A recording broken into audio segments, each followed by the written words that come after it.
shut down every open bars, hotels in Muslim-dominated area in Lagos State and across all southwestern states. Following up the letter he sent to the southwestern governors that if they do not allow Islam penetration, the real Islam penetration, that they should be ready for war. Mr. Raf, welcome. What's your reaction? Do you know what happened? Sultan is asking the Yorubas to prepare that they are coming for war. You can never live in your compound still be casting stone into another man's house, home. What kind of directive is that? And he sounds so authoritative. That's why earlier on I told you that in the first place, Southwest should resist Sharia. The Fulanis are painful boy that has grown in between two scrotra.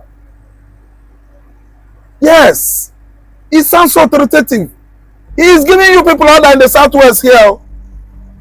He's not demanding, no. He's ordering you people. Wow. All the way from Sokoto? I'm telling you, all the way from Sokoto, many kilometers, if not miles, away from Southwest. Someone is ordering you how you will live your life here.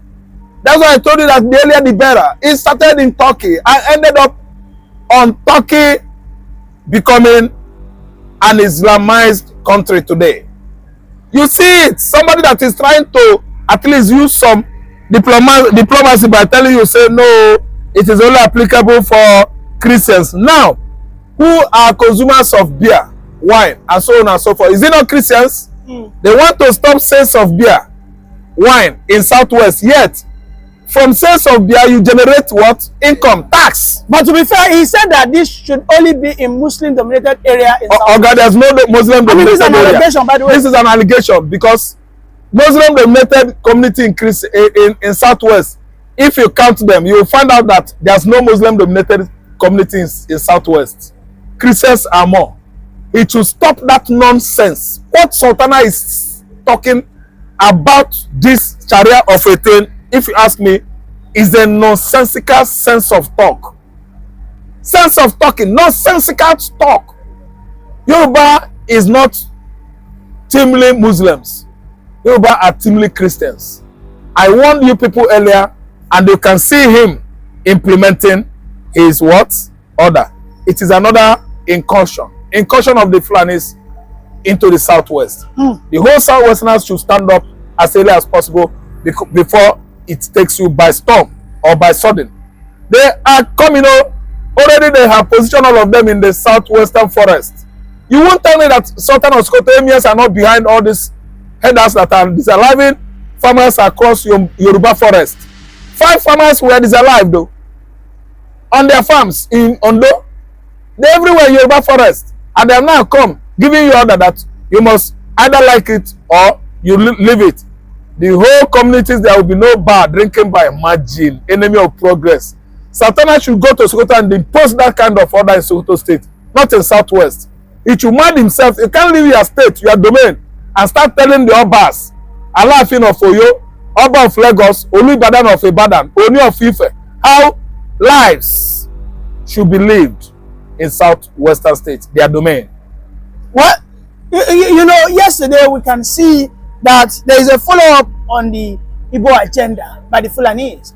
Because yesterday we saw that Buhari's aide, Bashir Ahmed, took to the social media in jubilation that yes, alas, the IPOB, as prescribed by Buhari, are finally once again nailed as terrorists. That once again, they will be dealt in the language they understand. And he has ordered for another new set of Nigerian military to go in there and wipe all of them out. Your reaction to this? Thank you so much. Mbana Balago.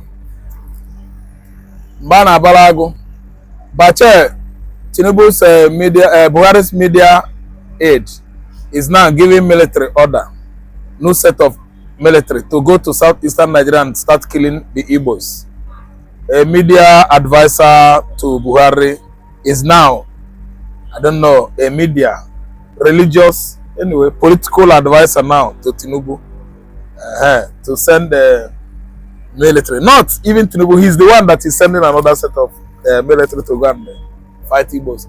In fact, by the way, Such prescription, do you know that prescription we are talking about, the court was holding in the north, not southern north, not southern court.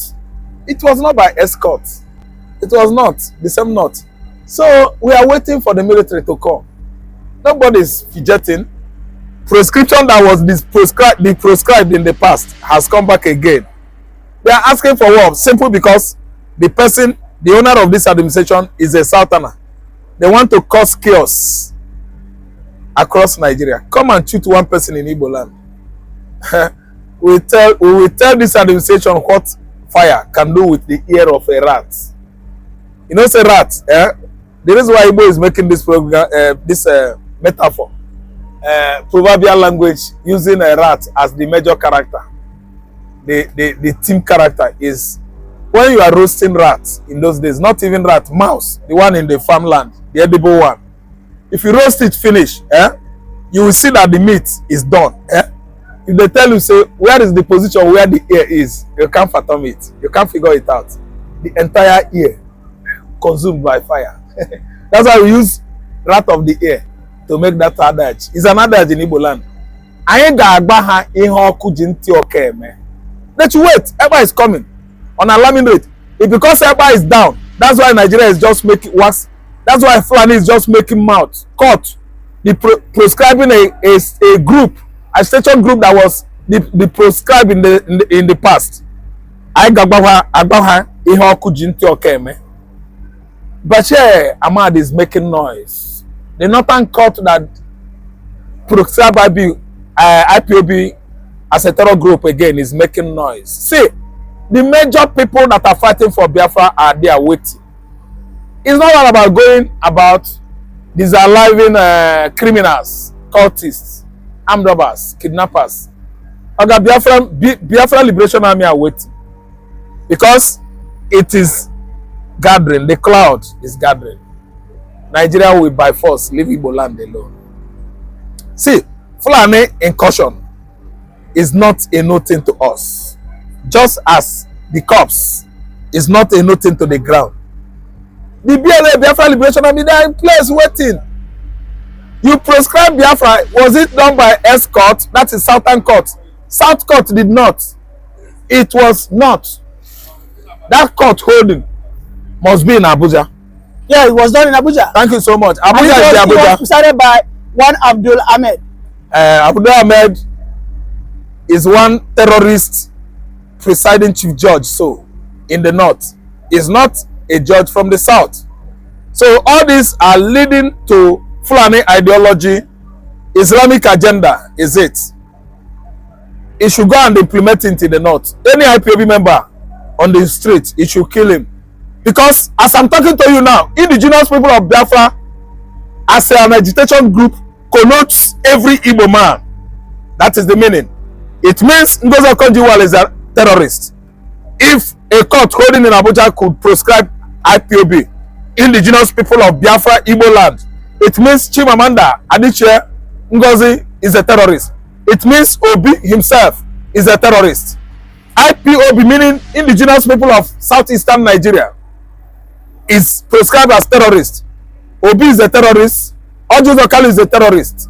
Peter Mba is a terrorist. Chukwuma Soludo is a terrorist. Hope Uzodinma is a terrorist. Kenneth Naman is the entire Igbo people are within that platform called IPOB. That's the meaning of that English. But Mr. Raf, wait, Abdullah, the presiding chief judge, does not understand English language, which makes me want to discuss in pidgin. Abdullah, IPOB is an abbreviation. The meaning is Igbo people on the southeastern land. Abi no entire here. You have declared Jimmy Fine Chukwu Obodo terrorists. You have declared Sofia, Mr. Ibu, of all people, terrorists. You are calling on Ogbesgele Okwansileze or Okonjo-Iweala terrorists. You be Mugulistic Mugusi. But Mr. Raf, this presiding chief judge that ruled this, make this judgment, is the last Mugulistito. Mugu. You remember when Buhari brought in the Ruga agenda? Yes. The loudest voice that was against this Ruga agenda were the Igbos. And ever since then, Fulani have always had this, this, should I say, hate For Igbos. for Igbos. And it was afterwards that we saw that Nnamdi Kanu was incarcerated. It was within this period that we saw between 2017 and 2019, 2020 that we saw the proscription of IPOB. Now, the point is, the Fulani are really not happy because the Igbos have, for a very long time, shut their door against the penetration And of the Fulani. And we are shutting it. We are closing it. Progressively. Presently, we've closed our door. So I say you're not ready to coexist. We can never, ever allow Fulani agenda. We can never obey Fulani. And you know the worst part of it? The owners of this administration is an errand boy to Fulani because he's dancing to Fulani's, the drum they are beating.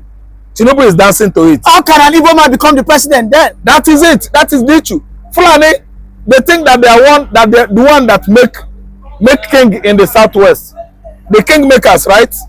Igbo man is not even after becoming a president of Nigeria. We are tired of Fulani.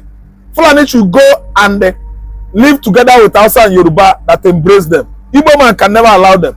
So, this prescription has started. Let them go kill unlawfully in such a way that Igbo man will be actually apprehensive that they have started what they started in 1966.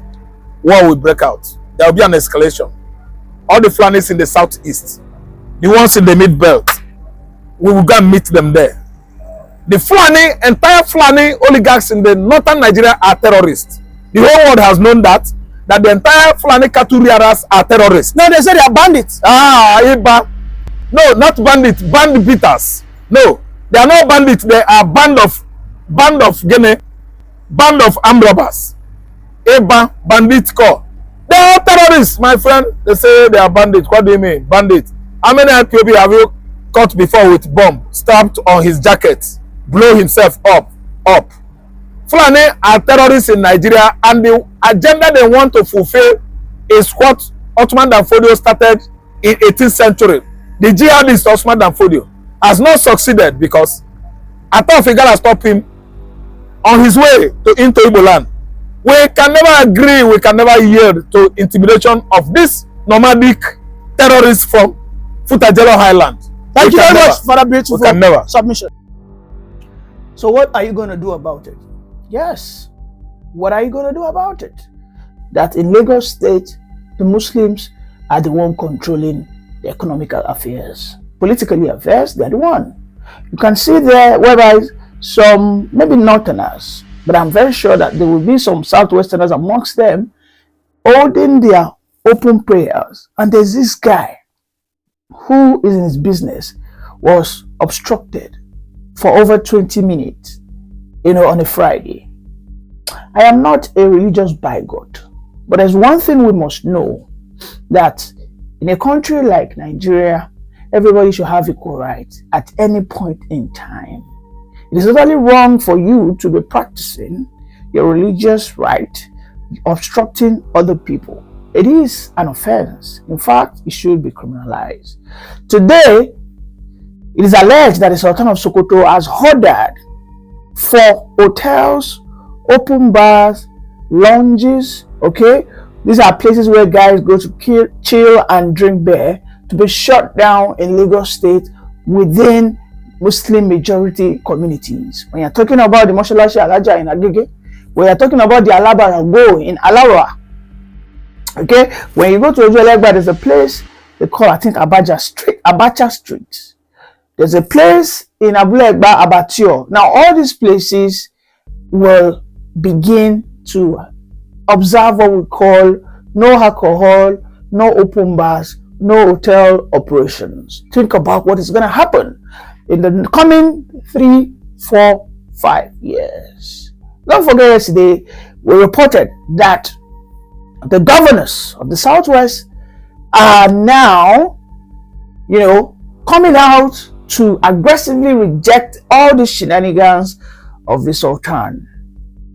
That Abiodun was reported to have instructed, sent a missile of warnings, a barrage, that listen, Sultan, this is not northern Nigeria. In this place, we don't want to even think about religious dichotomy. We do not want to talk about religious, bigotry. The Yorubas have always known to be religiously mixed right from onset. The Southwest is a place whereby you see a Muslim sheikh, imam, or a pastor. You see them in a party downing their bottle of beer, and nobody raises a highbrow. Nobody really cares because they understand that your belief is a personal thing, and the only person that can pass judgment to you should be your God. Do you know what Sharia means? Sharia means you will begin to get your judgment on earth before heaven. Yeah? You start getting your judgment before heaven. Sharia means that the state constitution, the state's adjudication functions will be relegated for theocracy, religious, sanctions. If you are caught committing, let's say, adultery, according to the Sharia, there have to be 2 or 3 people there. Okay? And when that is done, what is the punishment? You have to be stoned. That is an archaic, judgment. A judgment, a punishment that belongs to the 5th, 6th century of humanity, of civilization. But according to the state, constitution, or should I say the customary law, the penal code, whatever the case is, it is simply you are caught committing adultery. Doesn't care whether you're a Christian or a Muslim or a traditionalist. The point is, you'll be taken to court, you're found guilty, you spend maybe 3 years or you pay fine. Yeah, that's it. And that's all. You might be asked to pay a fine of 1 million, thereabout. Or you spend 6 months, or thereabout. And then you ask not to be found around that woman anymore. You see, it is quite liberalized and civilized. The Sharia law will ask for 2 or 3, 2 or 3 witness in these days of social media, whereby just one person can catch you guys having such a dastard and unspeakable act and video record and then upload it. Millions of people have seen it. There is no way you're going to escape stoned to death. You see, so the Sultan perfectly know what they are doing. They do. The Sultan, who doubles as 2 leader. 1, when you question the seat of power of the Sultan, that why should the Sultan be the perpetual leader of Muslims in Nigeria? The Fulanis will come out, and then some Yoruba by religious fanatics will come out and say, yes, it's his role. What are you saying? Have you lost your brain? The Sultan of Sokoto can never be ceded to a non-Fulani man. Get that into your head. So whether you're a Muslim from the southeastern extraction, whether you're a Muslim from the Yoruba side of the country, whether you're a Muslim from the Middle Belt, the Sultan of Sokoto can never be a Yoruba man. The Sultan of Sokoto can never be an Igbo man. That is one closure that the Fulanis have made. The Sultan of Sokoto is a traditional stool, which simply means it is by royal families. You have to be a direct descendant of the Uthman Fodio. Yes, because he was the first Sultan. And in their right, they have an agenda. The agenda is clear. Let us go and conquer. Let us go and spread the evangelism of Islam. Let us go and ensure that Nigeria is rechristened, or should I say, renamed to Islamic Republic of Nigeria. It's as simple as that. Then secondly, the Sultan doubles as the general of all Muslims. Aside from him being the king, the most prominent king in the north, he doubles as the leader, the guider, and the commander of Islam. So whether you're a Muslim hiding in one corner in the Oyo State, Lagos State, It is what the Sultan says that you follow. You accept me. So when the Muslims from whatever region cannot question such a setup, when you try to question it, the Fulanis come out and tell you, no, it has always been like that. What's the need to change it? There's never been an issue. What they are pushing is simple imperialism. It shouldn't be a situation whereby it's only the Fulanis that have the right to be the leader of Muslims. If you compare and contrast with the Christians, the Christian Association of Nigeria, there was a time it was Orisha Jafo, a man from, I think, Delta. Currently today, it has been changed, and they are not from the same region. That brings equity, fairness. In Islam, there's nothing like equity and fairness. It is there. There's gender suppression. There is what we call serious follower suppression, whereby your voice shouldn't be heard. This is what your leader says that you do and you follow, you don't question it. So let us listen to more conversations from people on this issue.